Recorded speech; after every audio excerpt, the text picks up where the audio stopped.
واقعہ کربلا تاریخ کا دردناک واقعہ ہے۔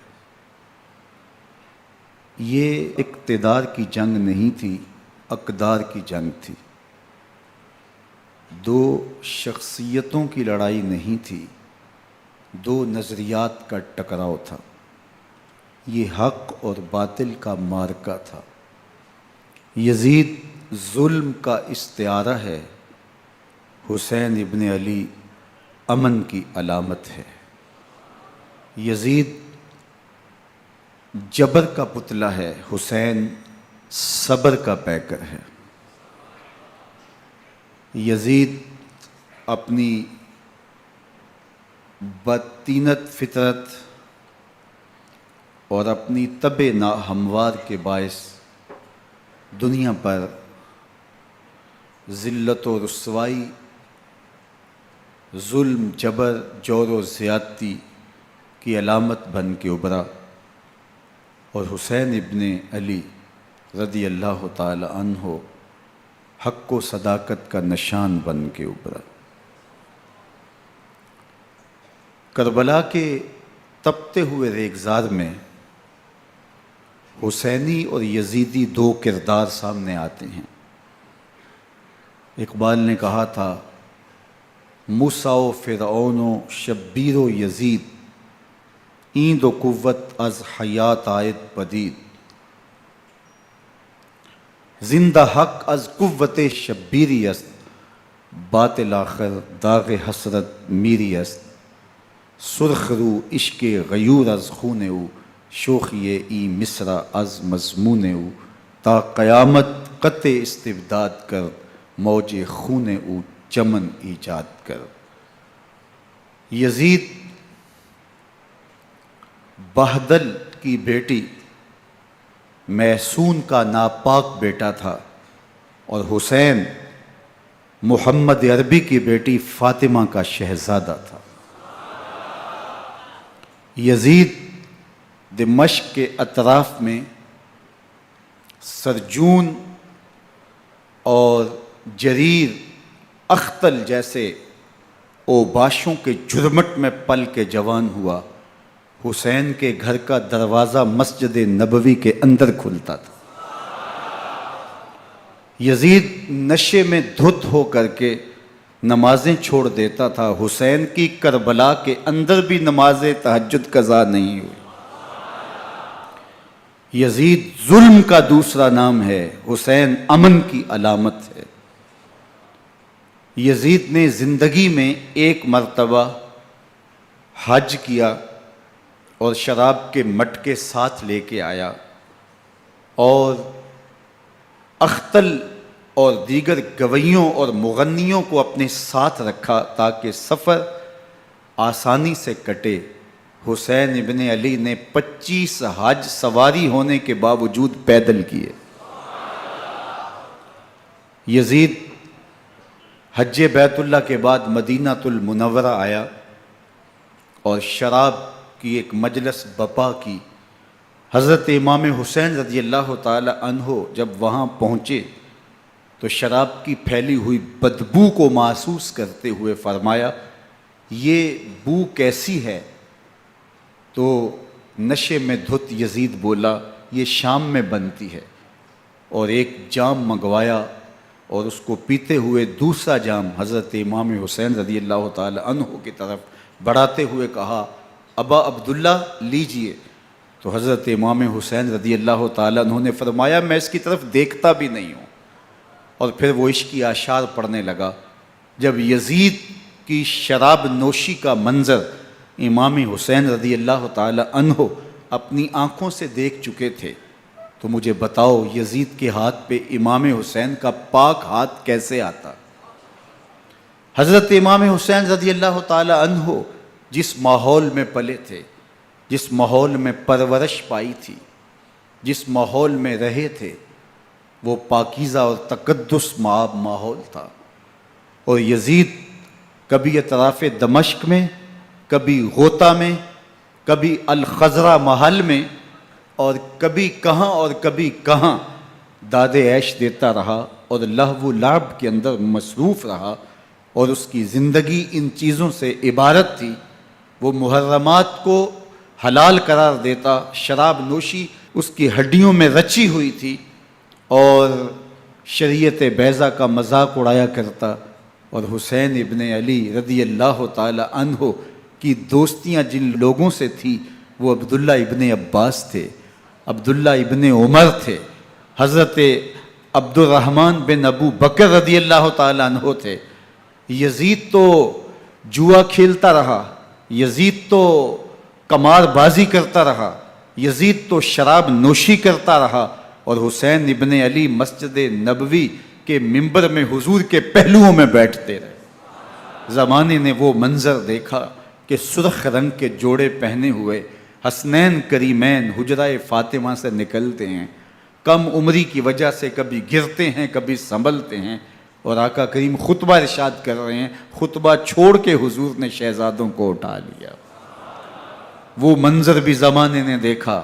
حضرت عبداللہ بن شداد کہتے ہیں کہ حضور سجدے میں تھے اور سجدہ اتنا طویل ہو گیا، ہمیں لگا یا تو وحی کا نزول ہو رہا ہے یا پھر اللہ کا حکم آ گیا اور اللہ کے محبوب کی روح قبض کر لی گئی۔ لیکن میں نے جب نظریں اٹھا کے ننکیوں سے دیکھا تو کیا منظر تھا کہ حسین ابن علی حضور کی پشت پہ بیٹھے ہوئے اور میرے آقا سجدے کو طول دے رہے ہیں۔ اللہ اکبر! حسین کے لیے پیغمبر کے سجدوں کو طول دیا جا رہا ہے۔ حسین ابن علی کبھی ممبر پہ حضور کی اطراف میں بیٹھتے ہیں، وہ منظر بھی دنیا نے دیکھا کہ حضور کے مبارک کندھوں پر حسین ابن علی بیٹھے ہیں اور حضور کی زلفوں کو پکڑا ہوا ہے۔ تو حضرت عمر رضی اللہ تعالیٰ عنہ دیکھ کے کہتے ہیں واہ واہ کیسی سواری میسر آئی حسین ابن علی کو۔ تو میرے آقا مسکرا کے کہتے ہیں عمر سواری دیکھتے ہو سوار بھی تو دیکھو۔ اللہ اکبر! حضرت اسامہ بن زید بن حارثہ رضی اللہ تعالیٰ عنہ فرماتے ہیں رات کا ایک پہر گزر گیا اور مجھے حضور سے کوئی کام تھا، میں آقا کریم کی خدمت میں حاضر ہوا، در دولت پہ دستک دی، حضور تشریف لائے تو چادر اوڑی تھی، بکل کی ہوئی تھی میرے حضور نے، تو میں نے اپنی حاجت کہی تو حضور نے میری حاجت پوری کر دی۔ لیکن ایک منظر میں نے دیکھا کہ حضور نے جو چادر کی بکل فرمائی تھی اس کے اطراف میں پہلوؤں میں ابھار تھے جس طرح اندر کوئی ہو۔ مجھ سے نہ رہا گیا، میں نے پوچھ لیا، میں نے کہا بندہ نواز چادر کے اندر کیا ہے؟ فَكَشَفَهُ، تو حضور نے چادر کو کھول دیا۔ فَإِذَا الْحَسَنُ وَالْحُسَيْنُ عَلَىٰ وَرِكَيْهِ، تو کہتے ہیں میں نے اپنی آنکھوں سے دیکھا ایک پہلو سے امام حسین لپٹے ہوئے تھے، ایک پہلو سے امام حسن لپٹے ہوئے تھے۔ فرمایا یہ میرے بیٹے ہیں، یہ میری بیٹی کے بیٹے ہیں، اے اللہ میں ان سے پیار کرتا ہوں، تو بھی ان سے پیار کر، جو ان سے پیار کرے اس سے بھی پیار کر۔ ان کی محبت کا درس دیا، ان کے پیار کا سبق پڑھایا، کہا ان سے پیار کرنے والا میرے سے پیار کرنے والا ہے، ان سے بغض رکھنے والا میرے سے بغض رکھنے والا ہے۔ ان کی تکلیف حضور کو بے چین کر دیتی تھی۔ حضرت سیدہ فاطمہ الزہرا رضی اللہ تعالی عنہ کے گھر کے قریب سے گزرے تو حضرت امام حسین کے رونے کی آواز آ رہی تھی، تو آقا کریم علیہ السلام نے فرمایا کہ فاطمہ حسین کو چپ کرواؤ، الا تعلمی ان بقاءہ یوزینی، تو جانتی نہیں حسین کا رونا مجھے دکھ دیتا ہے۔ حسین ابن علی کو حضور رونے نہیں دیتے تھے، ان کو دکھی نہیں ہونے دیتے تھے، کیونکہ رسول اللہ صلی اللہ علیہ وسلم جانتے تھے کہ یہ کتنے دکھ سہے گا، کتنی تکلیفوں سے گزرے گا اور کتنے مصائب سہے گا۔ زمانے نے وہ گھڑیاں بھی دیکھیں کہ حضرت حذیفہ بن یمان رضی اللہ تعالیٰ عنہ فرماتے ہیں کہ میں حضور کی خدمت میں نماز مغرب کی ادائیگی کے لیے حاضر ہوا، اور میں نے یہ اجازت خاص طور پہ اپنی ماں سے اس شرط پہ لی تھی کہ امی آپ مجھے اجازت دیں، میں حضور کی خدمت میں حاضر ہوتا ہوں، مغرب کی نماز بھی ادا کروں گا اور پھر حضور سے عرض کروں گا حضور میرے لیے اور میری ماں کے لیے بخشش کی دعا کر دیجئے۔ ماں نے اس شرط پہ اجازت دے دی اور میں حضور کی خدمت میں آ گیا، نماز مغرب ادا کی، سلام پھرا تو میرے دل میں آرزو تھی میں حضور سے عرض کروں حضور میرے لیے اور میری ماں کے لیے مغفرت کی بخشش کی دعا کر دیں، لیکن حضور عبادات میں ذکر میں نوافل میں ایسے مشغول ہوئے کہ میں آرزو رکھنے کے باوجود بھی عرض نہ کر سکا۔ خیر نماز عشاء کا وقت ہوا، اذان پکاری گئی، حضور مصلی پہ آئے، نماز پڑھی، سلام پھرا، تو میرے دل میں پھر خیال آیا کہ ماں سے ایک نماز کی چھٹی لی تھی، نمازیں بھی 2 ہو گئیں، ماں نے جاتے پوچھنا ہے حضور سے میرے لیے اور اپنے لیے مغفرت کی، بخشش کی دعا کروائی تھی، تو کیا جواب دوں گا؟ اور حضور اٹھے اور کاشانہ اقدس کی طرف چل دیے۔ اب میرے دل میں یہ خیال رہ کے آ رہا تھا کہ ماں کو کیا جواب دوں گا، میں تو حضور سے بخشش و مغفرت کی دعا کروا ہی نہیں سکا۔ جب حضور چل پڑے تو غیر ارادی طور پہ میں بھی حضور کے پیچھے چل پڑا۔ چلنے میں تھوڑی سی رفتار تیز ہو گئی، جس سے قدموں کی آہٹ پیدا ہوئی، تو جب آواز پیدا ہوئی تو حضور نے رخ پھیرے بغیر فرمایا من ھذا، میرے پیچھے پیچھے کون آ رہا ہے؟ پھر خود ہی کہا حذیفہ تو نہیں؟ تو میرا دل دھڑک رہا تھا، قلت نعم، میں نے کہا جی حضور میں حذیفہ ہوں۔ فرمایا ما حاجتک غفر اللہ لک ولامک، کیا کام ہے؟ اللہ تجھے بھی بخش دے، تیری ماں کو بھی بخش دے۔ اب جو کام تھا وہ جنبش لب سے پہلے ہی ہو گیا، یہاں تو لفظوں کا سہارا بھی نہیں لینا پڑتا، وہ بند لبوں کی بولیاں بھی سنتے ہیں۔ اقبال بولا ہے فروغت صبح آثار و دہور، چشم تو بی نندائے ما فی الصدور، تیری نظر تو سینوں کے چھپے راز بھی دیکھتی۔ تو کہا ما حاجتوں کا غفر اللہ لک ولامک، اللہ تجھے بخش دے، تیری ماں کی بھی مغفرت کر دے، کیا کام ہے؟ اب جو کام تھا وہ تو ہو گیا۔ تو میرے حضور نے ارشاد فرمایا حذیفہ سنو، ابھی ایک فرشتہ آیا ہے جو اس سے قبل دھرتی پر پہلے کبھی نہیں آیا، آج پہلی مرتبہ اللہ سے اجازت لے کے 2 کام کرنے آیا ہے، ایک تو مجھے سلام کرنے آیا ہے اور دوسرا خوشخبری دینے آیا ہے کہ آپ کی بیٹی فاطمہ جنتی عورتوں کی سردار ہے اور حسن اور حسین جنتی جوانوں کے سردار۔ ایک طرف یزید ناپاک میسون کا پلیت بیٹا، اور ایک طرف محمد عربی کا نواسا، فاطمہ کے دودھ کا اثر، علی المرتضیٰ کے خون کی تاثیر، رسول اللہ صلی اللہ علیہ وسلم کے کندھوں پہ بیٹھنے والا۔ ایک دن حضور نے امام حسین رضی اللہ تعالیٰ عنہ کے ہاتھ پکڑ لیے اور ان کے پاؤں اپنے پاؤں پہ رکھے اور پھر فرمایا بیٹے آگے بڑھو، اور ان کے پاؤں حضور کی پنڈلیوں پہ آئے، پھر کہا بیٹے اور آگے بڑھو، حتیٰ کہ ان کے پاؤں حضور کی رانوں پہ آئے، پھر فرمایا بیٹا اور آگے بڑھو، تو ان کے پاؤں حضور کے مبارک بطن اقدس پہ آئے، پھر بازوؤں کو کھینچ کے اپنے قریب کیا اور حسین ابن علی کے منہ میں اپنی زبان رکھ دی، اور وہ اس طرح چوس رہے تھے جس طرح کھجور چوسی جاتی ہے۔ تو اللہ کے محبوب علیہ السلام نے حسین ابن علی کو اپنی زبان کا لعاب دہن دے کر کے، وہ شیر رحمت دے کر کے، وہ کوثر و تسلیم سے پاکیزہ تر آب رحمت عطا کر کے ان کی ہمیشہ کے لیے پیاس بجھا دی، تاکہ کل کربلا کے تپتے ہوئے ریگزار میں حسین ابن علی کو پیاس کی شدت تنگ نہ کرے اور پائے استقلال میں لغزش نہ آنے پائے۔ ان نازوں سے پالے ہوئے حسین کو، ان محبتوں سے پالے ہوئے حسین ابن علی کو امتحان بھی اتنے بڑے درپیش تھے۔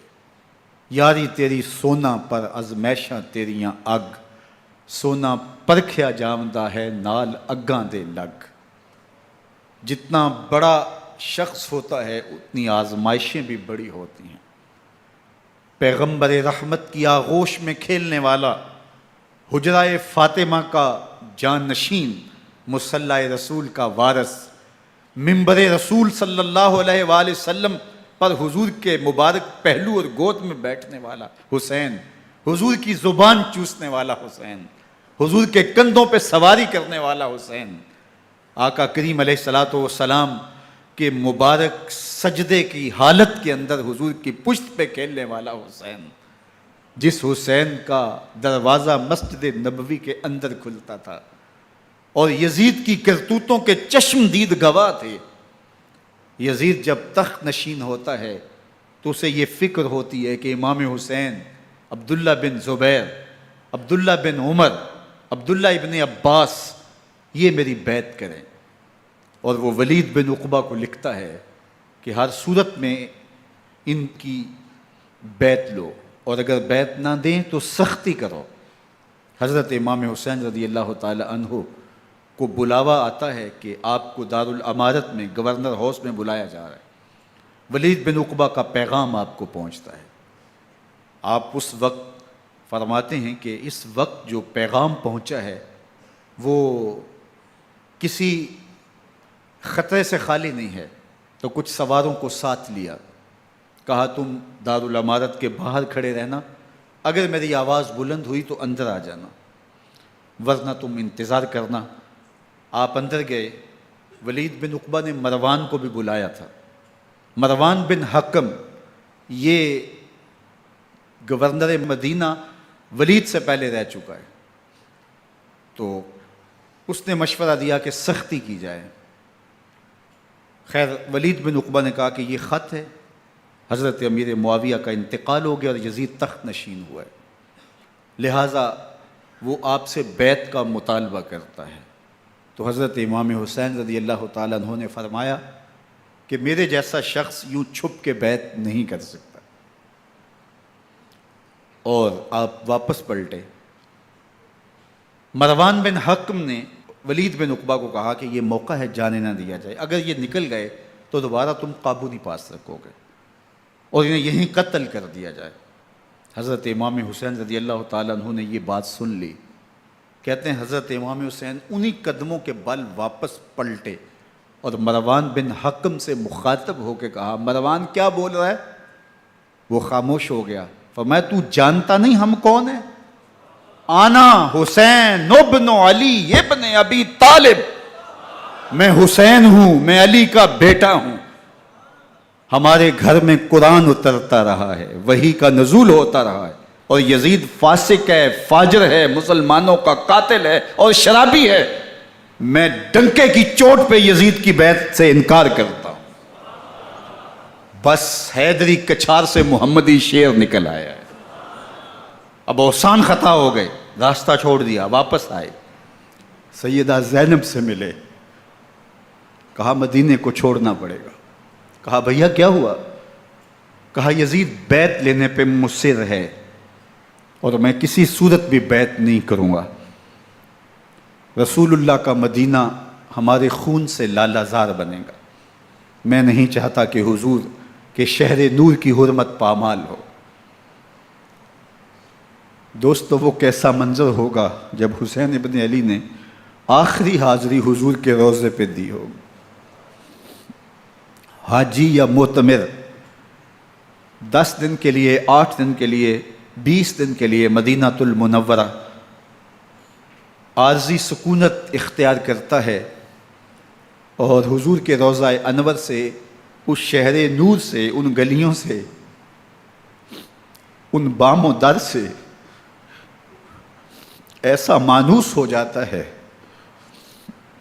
کہ جب واپس پلٹ رہا ہوتا ہے ان دعاؤں کے ساتھ کہ دوبارہ آنا بھی نصیب ہو، اور اسے لگتا ہے کہ میں دوبارہ بھی بلایا جاؤں گا، لیکن اس کے باوجود شہر حبیب چھوڑنا قیامت سے کم نہیں ہوتا۔ اعظم چشتی مرحوم آخری بار جب حضور کے روضہ انور پہ گئے تو بیمار تھے، ویل چیئر پہ تھے۔ باب بقی سے باہر نکلے تو خادم سے کہا کہ میری ویل چیئر پیچھے سے کھینچو تاکہ میرا رخ روضہ انور کی طرف رہے، اور وہ پیچھے سے کھینچتا چلا جا رہا ہے، اور جب باب مکہ سے پیچھے جنت البقیع کے قریب سے گنبد خضرا نگاہوں سے اوجل ہونے لگا تو اعظم چشتی مرحوم نے کہا، جان بدن سے نکلتی ہے اعظم، جان بدن سے نکلتی ہے اعظم، کوئی آسان ہے مدینے سے جدا ہونا، کوئی آسان ہے مدینے سے جدا ہونا۔ یہ اس شخص کی کہانی ہے جو 10 دن، 5 دن، مہینہ، 2 ماہ وہاں رہتا ہے، اور پھر اس شہر کو چھوڑ کے آنا اس کے لیے آسان نہیں ہوتا۔ اور مجھے بتاؤ کہ حسین جو پیدا مدینے میں ہوا، جس کے گھر کا دروازہ مسجد نبوی کے اندر کھلتا تھا، جو مسجد نبوی کے اندر پرورش پا کے جوان ہوتا ہے اور مدینے کی گلیوں میں کھیلتا رہا، اس حسین ابن علی کے لیے مدینہ چھوڑنا، اور پھر وہ اس بات کا علم اور شعور رکھتے تھے کہ یہ آخری بار حضور کے در پہ حاضری ہے، دوبارہ اس شہر نور میں نہیں آ سکوں گا، تو کیا قیامت ہوگی اور کیا منظر ہوگا۔ محمد بن حنفیہ کے علاوہ خاندان نبوت کے جتنے لوگ تھے ان سب نے شہر مدینہ کو الوداع کہا، اور رات کے موقع میں مدینہ المنورہ کو، مسجد نبوی کو چھوڑ کر کے مکہ کی جانب عازم سفر ہوئے۔ 3 شعبان المعظم کو مکہ المکرمہ پہنچتے ہیں، ادھر کوفیوں کے خطوط آنے شروع ہو جاتے ہیں۔ حضرت امام حسین رضی اللہ تعالیٰ عنہ مسلم بن عقیل رضی اللہ تعالیٰ عنہ کو صورتحال معلوم کرنے کے لیے بھیج دیتے ہیں۔ 40,000 کوفی آپ کے ہاتھ پہ بیعت کر لیتے ہیں۔ ادھر 25 پیدل حج کرنے والے حضرت امام حسین 8 ذی الحج کو احرام باندھتے ہیں، لیکن آپ کو پتہ چلتا ہے کہ حاجیوں کے روپ میں قاتل چھپا دیے گئے، تو آپ اس احرام کو حج کی بجائے عمرے میں بدلتے ہیں اور کوفے کی جانب عازم سفر ہوتے ہیں۔ کائنات والو، ذرا سینے پہ ہاتھ رکھ کے دیکھو کہ یہ کتنا مشکل مرحلہ تھا۔ اس دین کی آبرو کو بچانے کے لیے حضرت امام حسین رضی اللہ تعالیٰ عنہ نے کتنا بڑا قدم اٹھایا۔ آپ کے بہی خواہ، دوست، احباب عبداللہ بن عمر یہ سارے روکتے ہیں۔ عبداللہ بن عباس کہتے ہیں حضرت نہ جائیے، الکوفی لا یوفی، کوفی کبھی وفا نہیں کرتے، آپ کے والد کو وہاں شہید کیا گیا، لیکن آپ ایک فرض کو نبھانے جا رہے ہیں۔ میرے غم گسارو، میرے مہربانوں، نہ روکو مجھ کو جانے دو، مجھے نانے کے دی کی ڈوبتی کشتی بچانے دو، میں جاتا ہوں کہ دنیا پر وفا کا نام رہ جائے، میں رہوں نہ رہوں پر عظمت اسلام رہ جائے۔ میں نہیں جاتا تو نبی کے گھر کی آن جاتی ہے، میں نہیں جاتا تو نبی کے گھر کی آن جاتی ہے، تمہارا دین جاتا ہے میری غیرت ایمان جاتی ہے۔ حضرت امام حسین یہاں سے چلتے ہیں، ابھی راستے میں ہی پہنچتے ہیں کہ یہ خبر آتی ہے کہ کوفے والوں نے بے وفائی کر دی، حضرت مسلم بن عقیل رضی اللہ تعالیٰ عنہ کو شہید کر دیا گیا، نعمان بن بشیر معزول کر دیے گئے، ابن مرجانہ ابن زیاد وہاں متعین کر دیا گیا جو سخت گیر شخص تھا، اور اس نے لوگوں کو ڈرایا، دھمکایا، اور کوفے کے لوگوں کے دل بدل گئے اور وہ بیتیں توڑنے لگے۔ وہ منظر مسجد کوفہ کا کتنا دلگداز تھا۔ جب امام نماز کے لیے کھڑے ہوئے تو 40,000 لوگ آپ کے پیچھے تھا۔ جب سلام پھیرا اور امام نے دیکھا کہ پیچھے لوگ نہیں ہیں، پھر لوگوں نے اپنے دروازے بھی بند کر لیے۔ رات کی تنہائیاں ہیں اور حضرت مسلم بن عقیل کو کوئی پناہ دینے والا نہیں ہے۔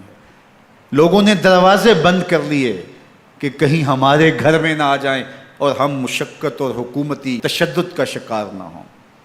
کتنا دردناک لمحہ ہے حضرت مسلم بن عقیل رضی اللہ تعالیٰ عنہ پہ، اور پھر حضرت مسلم بن عقیل بے دردی سے شہید کر دیے جاتے ہیں۔ آپ ابھی راستے میں ہیں، یہ ساری کہانی پہنچتی ہے کہ حضرت مسلم شہید کر دیے گئے اور بے دردی سے شہید کر دیے گئے۔ وہ جنہوں نے خط لکھے تھے کہ ہم آپ کے ساتھ ہیں اور ہم منتظر ہیں، چشم برا ہیں، آپ کے قدموں کی چاپ سننے کے لیے بےتاب ہیں، آج انہوں نے بیتیں توڑ دی۔ 40,000 کوفی منحرف ہو گئے۔ مسجد کوفہ کا وہ منظر کس قدر روح کو تڑپا دینے والا تھا۔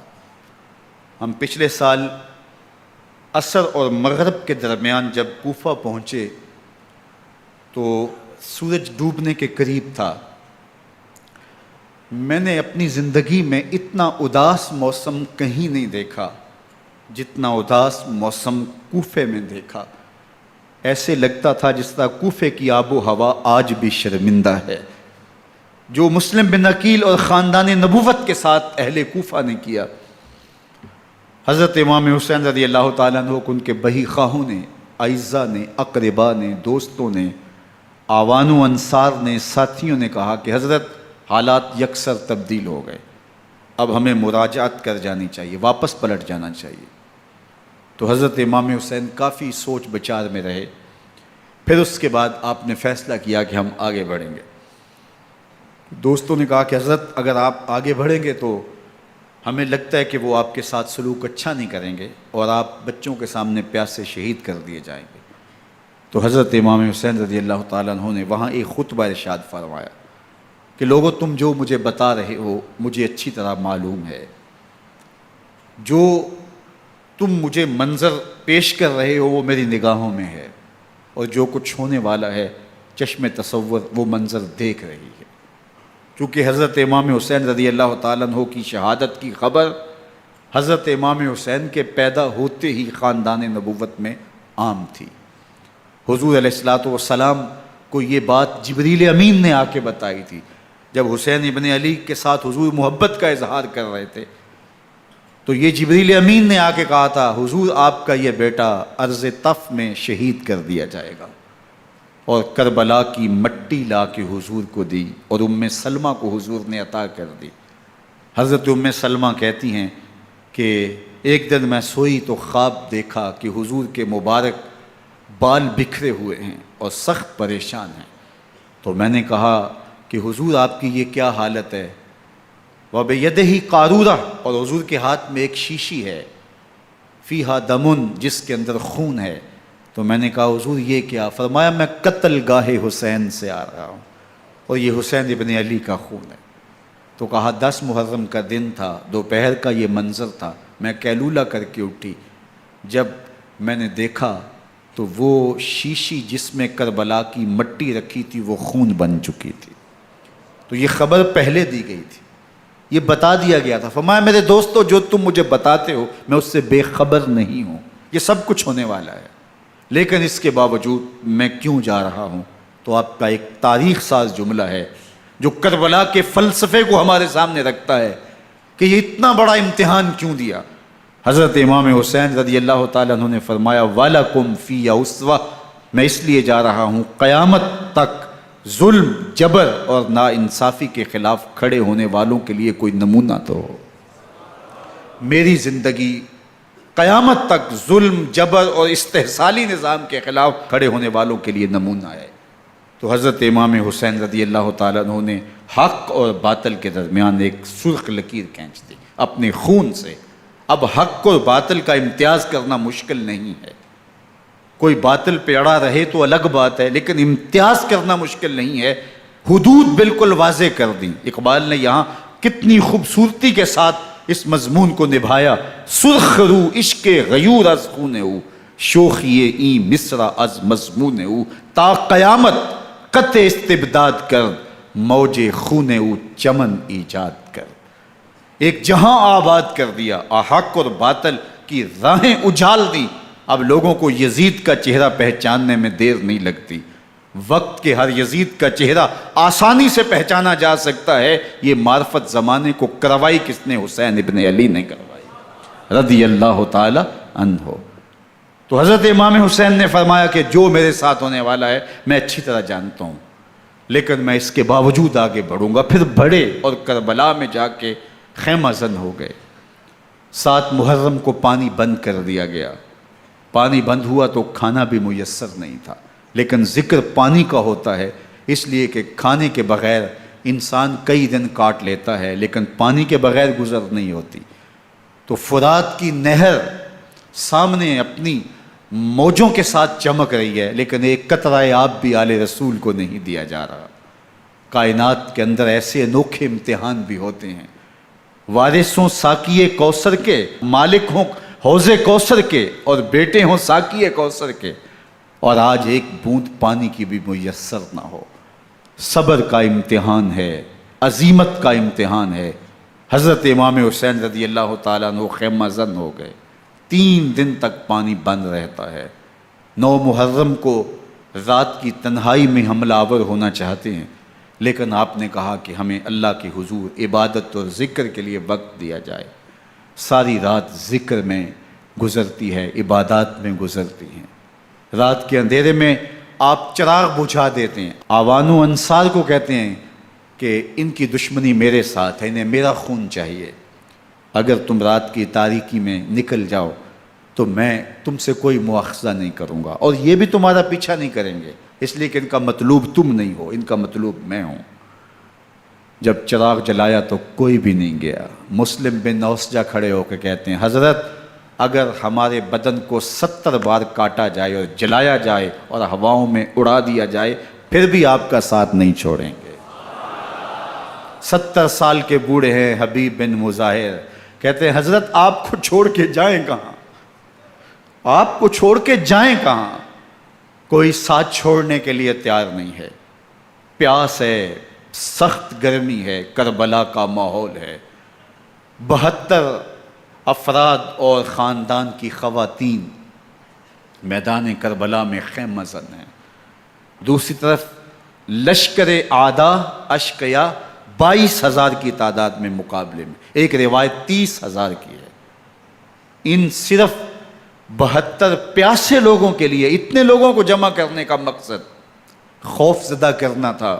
شرط ہے کہ یزید کی بیعت کر لیں، محاصرے توڑ دیں گے، پانی دستیاب ہوگا، اعزاز و اکرام سے نوازا جائے گا، خزانوں کے منہ کھول دیے جائیں گے۔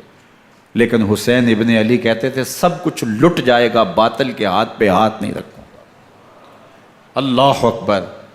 اب صبح طلوع ہوتی ہے، عاشور کا دن چڑھتا ہے، سورج اپنی پوری تمازت کے ساتھ گرمی برسا رہا ہے۔ آج خاندان نبوت کا امتحان زمانے نے دیکھنا ہے۔ رسول اللہ کا لعاب چوسنے والا اس کے صبر کا آج امتحان ہے، حضور کے کندھوں پہ کھیلنے والے حسین کا آج امتحان ہے۔ اللہ اکبر۔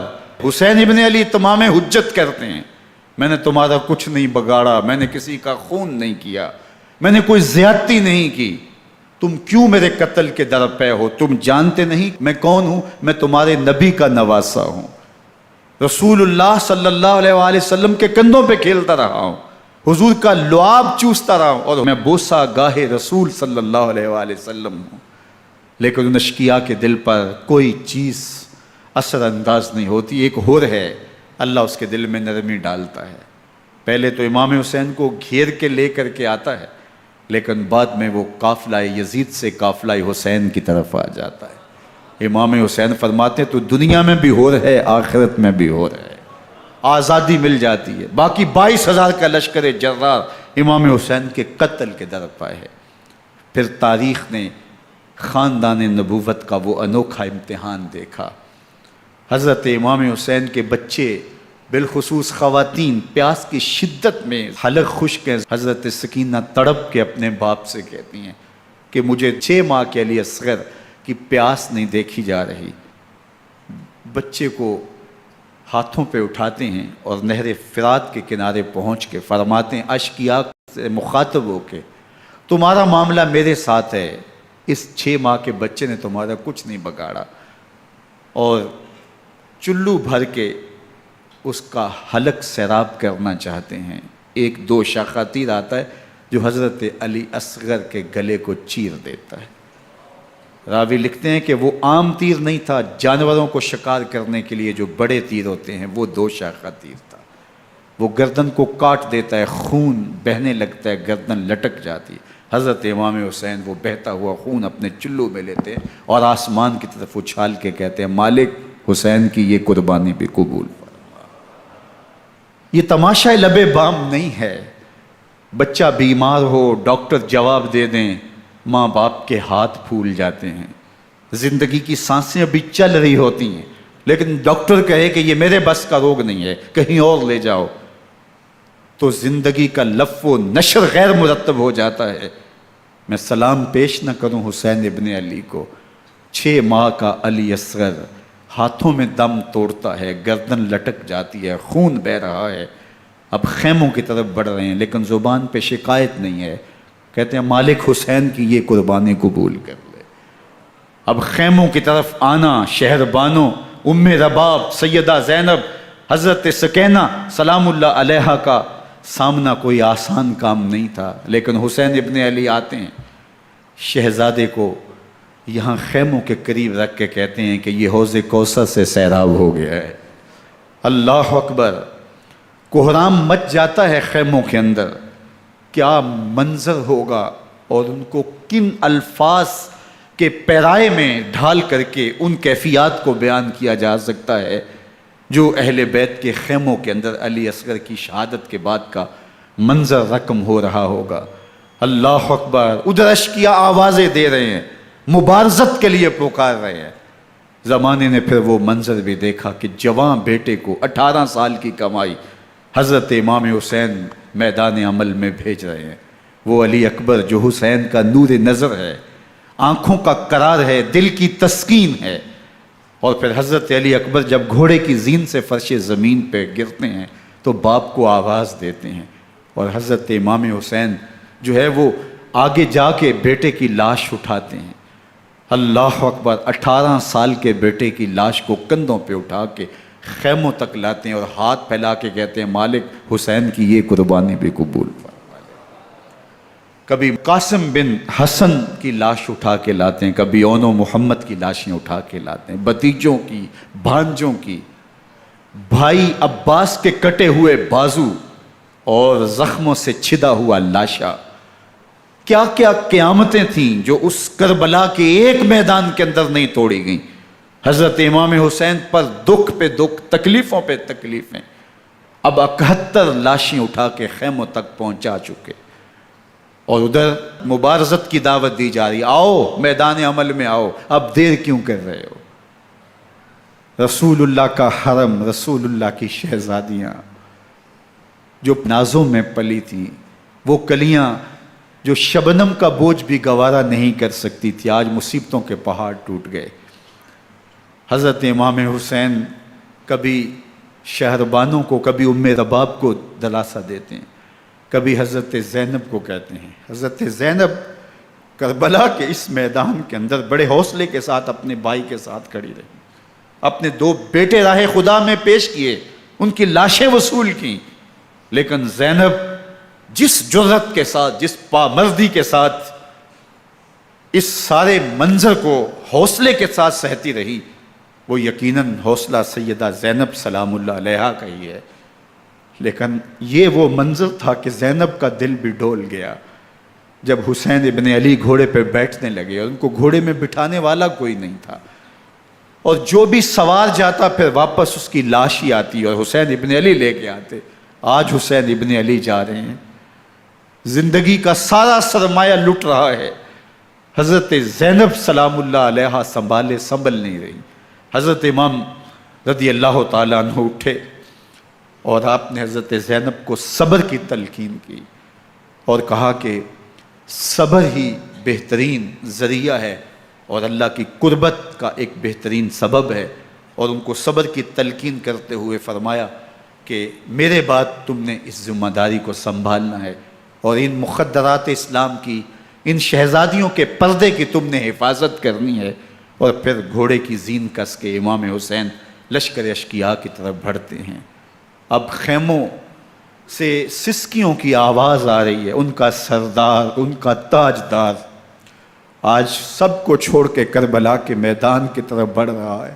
جرم کیا کیا، قصور کیا کیا، اس نے کیا زیادتی کی کہ آج نیزوں اور انیوں کے مقابلے میں 22,000 کا لشکر حضرت امام حسین پہ ٹوٹ پڑتا ہے۔ آپ پھر اتمام حجت کرتے ہیں، میں نے کسی کو قتل نہیں کیا، خون ناحق نہیں بہایا، میرے خون کے درپے کیوں ہو، اپنی آخرت کیوں برباد کرتے ہو، تم جانتے نہیں میں کون ہوں، میں تمہارے نبی کا نواسا ہوں۔ لیکن ابن زیاد کہتا ہے مقابلے میں آؤ۔ پھر حضرت امام حسین رضی اللہ تعالیٰ عنہ مقابلے میں آتے ہیں، اور جب گھوڑے کو ایڑ لگا کے دشمن اشقیاء پہ ٹوٹتے ہیں تو پھر ایسا منظر ہوتا ہے کہ وہ بھیڑ بکریوں کی طرح آگے بھاگتے ہیں۔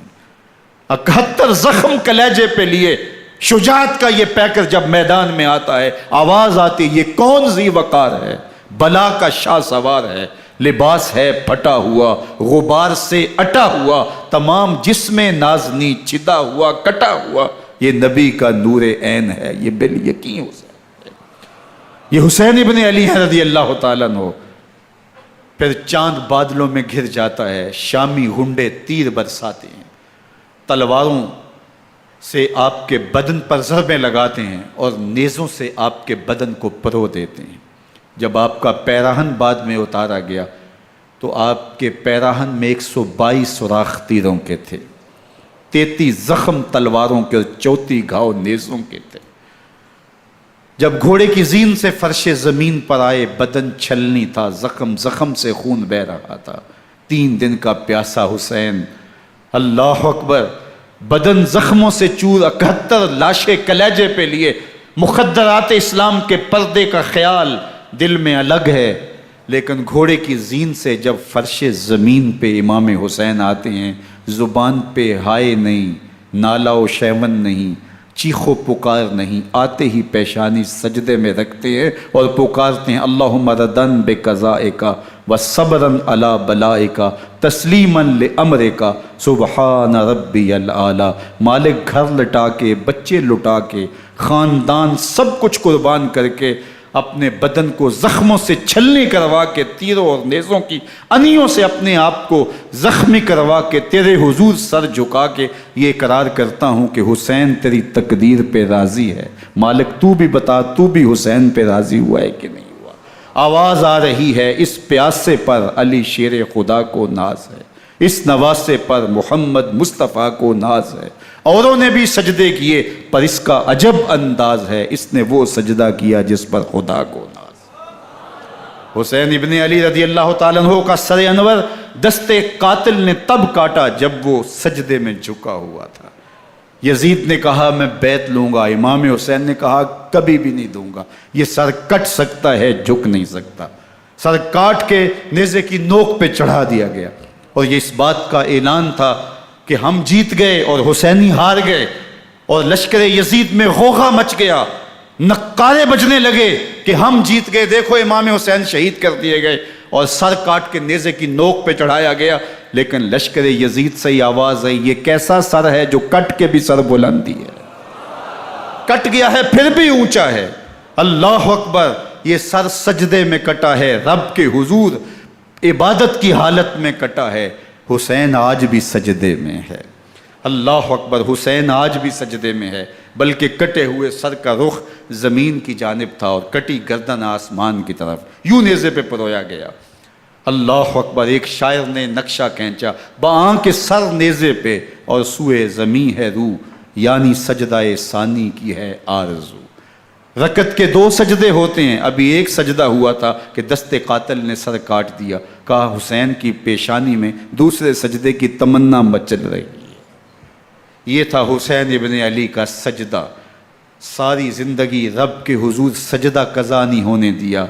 آج پانی نہیں ہے، اللہ اکبر، آج تیمم کر لیتے ہیں، آج اپنے خون کو اوڑھ کر کے حسین نے اپنی پیشانی اپنے مالک کے حضور جھکا کر کے عظیمت کی وہ انوکھی داستان رقم کر دی کہ صدیاں گزرنے کے باوجود بھی ان کی یادوں کے چراغ روشن ہیں۔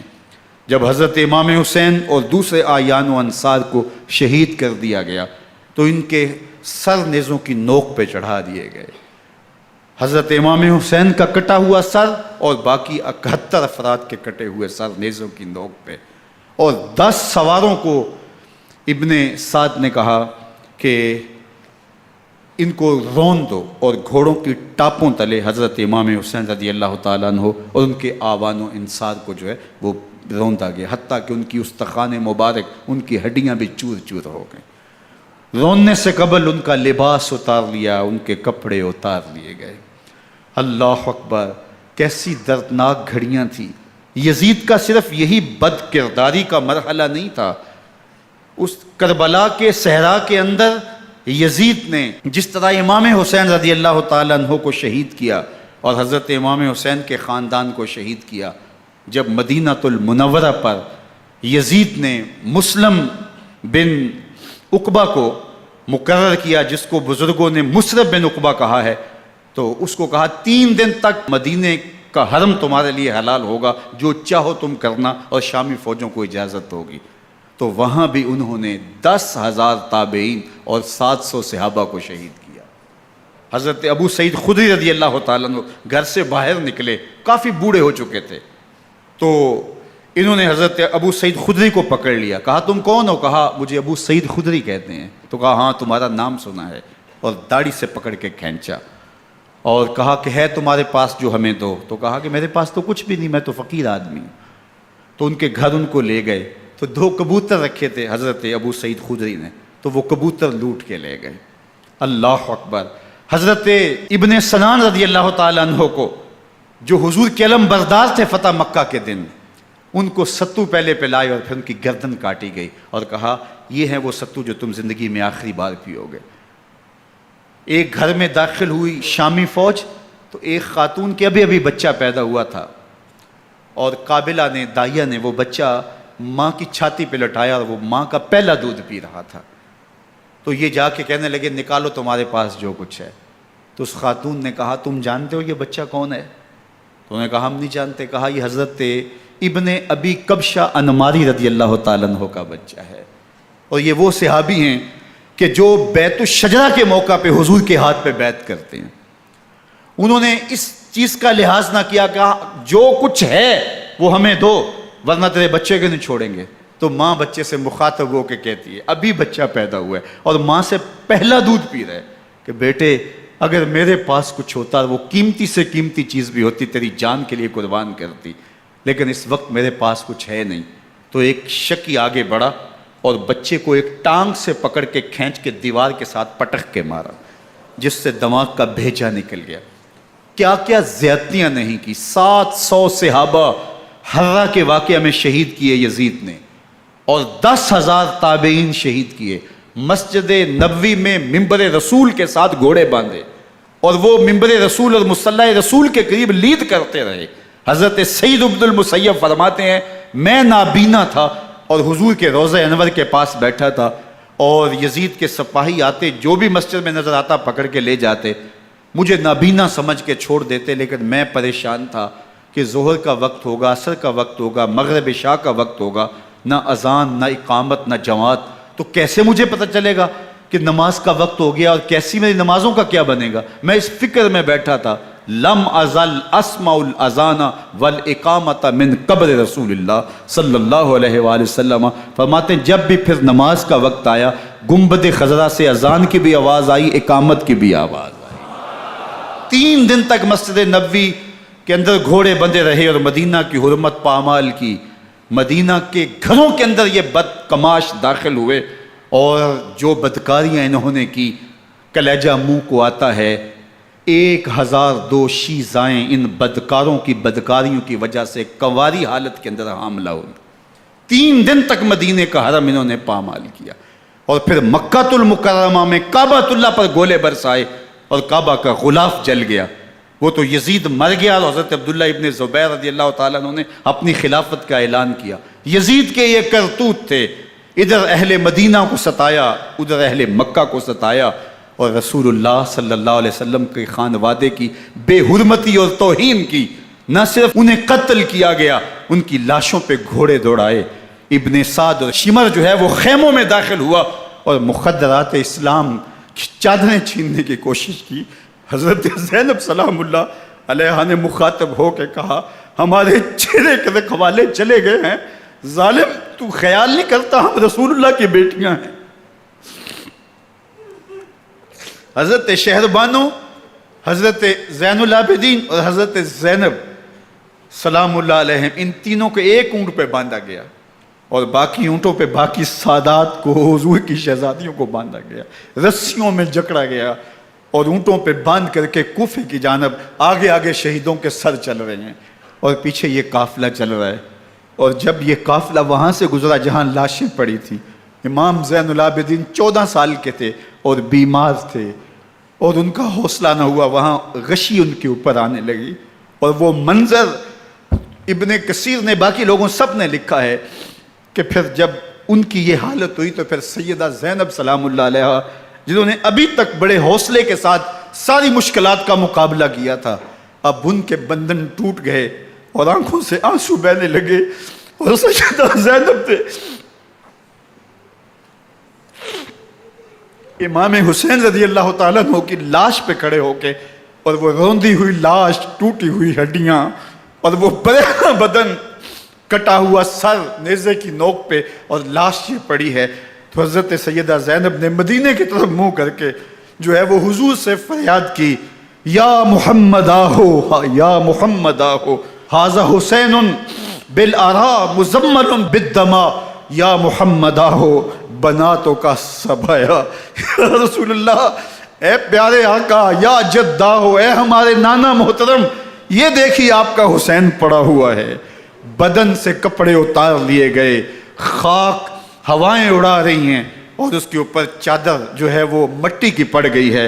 حضور آپ کی اولاد کاٹ دی گئی، اور پھر کہا بناتوں کا سبایا، حضور دیکھیے آپ کی بیٹیوں کے ہاتھ باندھ دیے گئے ہیں، اونٹوں پہ کس دیا گیا ہے، سر شہیدہ آگے آگے چل رہے ہیں، اور حضرت سیدنا امام حسین کا آگے آگے سر ہے۔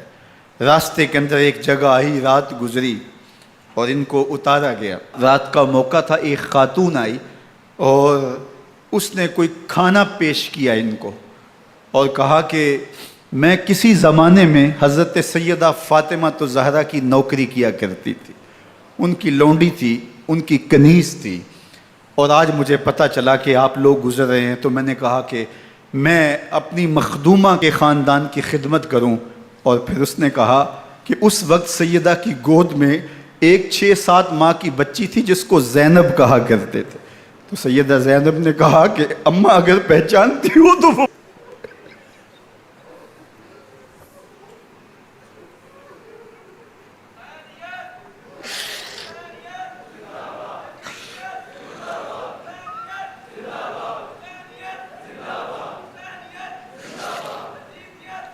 یہ تاراج اور لٹا ہوا کارواں پھر وہاں سے کوفے میں کیسے پہنچا، اور کوفے کے اندر سیدہ زینب سلام اللہ علیہا نے وہ یزید کے دربار میں، ابن زیاد کے دربار میں وہ جرأت آمیز جو باتیں کہیں، اللہ اکبر، زینب کی زبان میں علی کی خطابت بول رہی تھی، اور پھر دشمن اور دوست سارے رونے لگے، اور وہ کیا دل گداز منظر تھے۔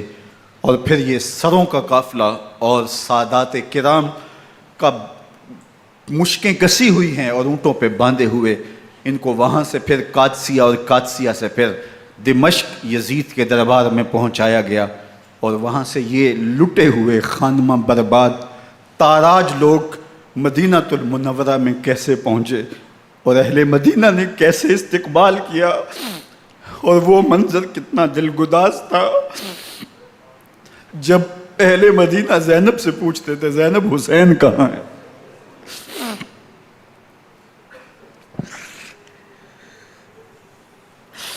بے مروت بے وفا تیرا بھی کیا افسانہ ہے، جس نے اپنی ہی شمع کو گل کیا تو وہ پروانہ ہے۔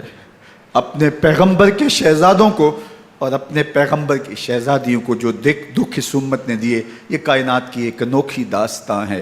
اللہ ہمیں اسوہ شبیری پہ عمل کی توفیق عطا کرے اور ان کے نقوش پاک کی برکتیں دے، اہل بیت کی محبت ہماری روحوں میں جذب کر دے، اور جس عظیمت کے ساتھ، جس حوصلے کے ساتھ انہوں نے دکھوں کو جھیلا، جو دہکتی آگ کے شعلوں پہ سویا وہ حسین، جو جواں بیٹے کی میت پر نہ رویا وہ حسین، جس نے سب کچھ کھو کے کچھ نہ کھویا وہ حسین، مرتبہ اسلام کا جس نے دوبالا کر دیا، خون نے جس کے دو عالم میں اجالا کر دیا، جو کہ سوزے غم کو سانچے میں خوشی کے ڈھال کے، مسکرایا موت کی آنکھوں میں آنکھیں ڈال کے۔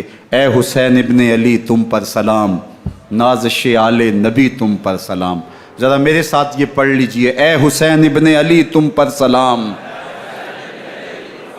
نازش آل نبی تم پر سلام، تم پہ لاکھوں رحمتیں لاکھوں سلام، اے شہیدان محبت کے امام، لالا گوں لالا بدن لالا کفن، اے چمن اندر چمن، زندگی ہی زندگی تیری حیات اے حیات اندر حیات اندر حیات، افتخار ملت بیضا ہے تو، رب کعبہ کی قسم یکتا ہے تو، فخر کا دل میں دریچہ باز کرنا چاہیے، جن کا تو آقا ہے ان کو ناز کرنا چاہیے۔ وآخر دعوانا ان الحمد للہ۔